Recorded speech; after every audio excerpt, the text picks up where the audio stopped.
Hey guys, welcome back to my YouTube channel. तो guys, today I will review you Lakme Absolute Blur Perfect Makeup Primer। तो guys ये वाला जो primer है ये 10 ग्राम का प्राइमर है, फेस प्राइमर। जो मेकअप से पहले जो प्राइमर यूज़ करते हैं वो वाले प्राइमर। तो गाइज ये लैक्मे का छोटे वाला पैक है, इसका बड़े पैक भी अवेलेबल है, आप चाहे तो वो भी परचेस कर सकते हैं। मिनी पैक है तो बहुत ही अच्छा है। तो इसका प्राइस जो है 269 रुपीज़ में मुझे मिल गया था। नायका में बहुत सारे ऑफर चल रहा था तभी मुझे मिल गया था ये।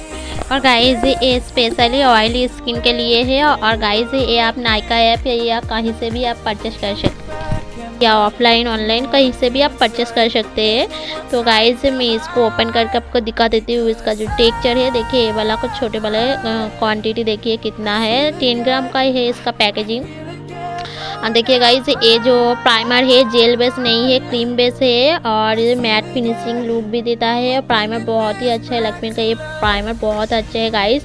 आप इसे आँख बंद करके परचेस कर सकते हैं। आई होप ये रिव्यू आपको पसंद आए। अगर रिव्यू पसंद आए तो प्लीज़ वीडियो को लाइक करिएगा, शेयर करिएगा, मेरी चैनल को सब्सक्राइब करिएगा।